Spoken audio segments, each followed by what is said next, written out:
Bonjour, la chaîne de Karine Mokonzi, la baronne. J'espère que vous allez bien, que vous allez bien par la grâce de Dieu. Ngape na lali bien, na l'amour qui bien par la grâce de Dieu. Ba maman, ba papa, bandeko, na eka kosenga bino kaka. Trafic d'influence wana tozo sala na Karine, eza bien te. Wana ezo sala ma trafic d'influence. So Karine Mokonzi, eza mabe makasi. Na ye na rappelé bino ka deux choses. Bino biso tolobaka azenemi a Karine. Soka aza na chaîne YouTube bokende ko soutenir mutu wana. Lingaka Karine te. Soki mutu wana aza na chaîne YouTube bokende ko soutenir mutu wana.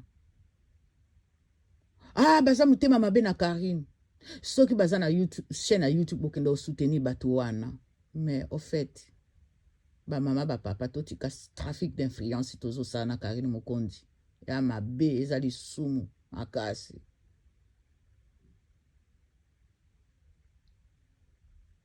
Soko lingi mutu mabe malamu a défendre ou a défendre te. Ngai bino esala biso pasite. Ba mama na ba papa totika ko sala limitation na Karine eza bien te. Limitation na mutu na via mutu ezalaka mabe makasi. Tozo sala siko to komo limité. Aloba mabe, aloba pete mabe. Donc to komi to sali éclair boa au fait.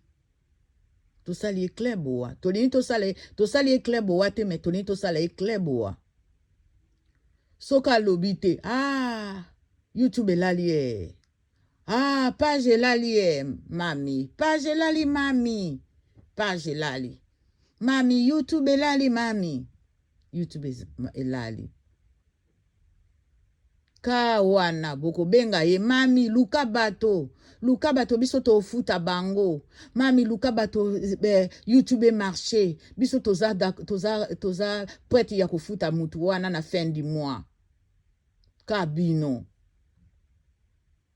mami toza d'accord luka bato toza na posa bato basa na YouTube po ba émission esalamaka na YouTube kaka bino. Mais sikoyo Karine, ba mama ba papa, oya eza mama moboti, oya bota akumba mukumba. Eza maladie te.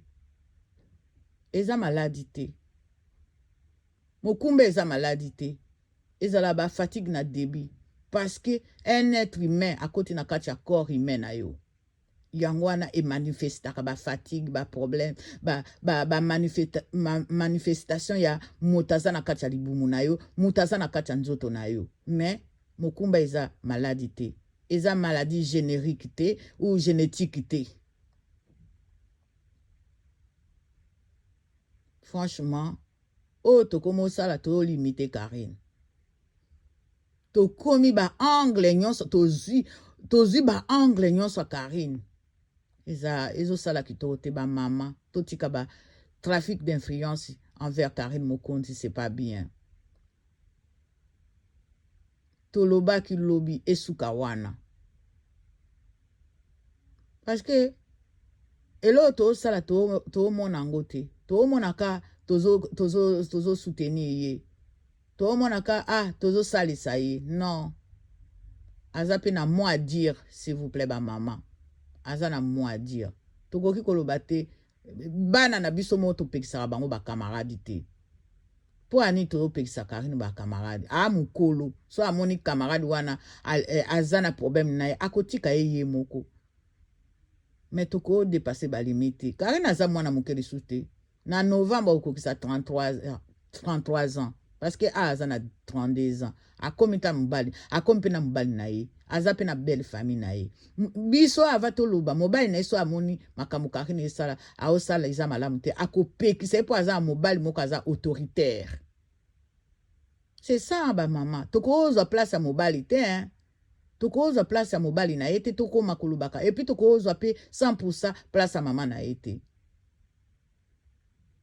Totika ye soki aza mposa s'exprimer aloba alobi soki alingi adefendre moto adefendre moto alobi mais so tomoni toza mpe tolobi te ke Karine avandaka kaka atalaka bato bon soit bolobi ka asalaka na ye sur YouTube te ala naza d'accord na bino mais soki ayaka motu aya koluka musala na akokontinue musala na ye na YouTube eza mwa pase mpo topekisa ye makambo mosusu makambo ya mabe kaka Karine afingaka bato te makambo wana yango wana kobimisaka bafamille ya bato mabe wana nde mabe kofingaka bana bato wana nde mabe kofingaka bamama ya bato wana nde mabe mais azosalaka influenceuse na ye comme tout le monde Afrique Amérique Asie mais bamama siko tomona ye mabe yango ya nini vraiment oyo tomona kaka mabe yango esilaka te le problème na ya choqué parce que bozopekisa Karine tozopekisa Karine biso wana boza na bachaîne wana oyo ezofinga Karine c'est ça que nga na comprendre te bachaîne oyo efingaka Karine yango wana bino bosala banzoi na kati bosinstalla na kati bamiel elala deja bamiel ezokule bachaîne wana elingaka Karine te biso wana tosala bamiel na kati bamiel ekulaka tous les jours après tozongela Karine atika mutu wana alingaka yo te ale lobi na tongo mutu wana pa alingaka Karine te asali émission yo wana oke kokule miel na yo donc toyeba pe loko nini tolingi défense tozosalela ye mais ezosala pe bien te esala mabe makasi franchement bandeko tozala na balimite aza mwana moninga mama ne aza wana soki mama Charlotte azalaki te ndenge papa mokonzi aza te na okomprendre to mwana wana aza mama te aza na papa te na okomprendre mais mama na ye aza wana epuis aza na bayaya aza na bafamille munene aza na famille vrai munene donc il y a des moments totika pe koluka pe bapse mususu ekota na kati ya musuni c'est pas bon totika pe kotuka ye c'est comme tokomo profiter naomona ne tokomo profiter lokola pa azobala tolobaka boye comme ça makambo yango esila kaka non après lobi na tongo aosala live mami tolela yo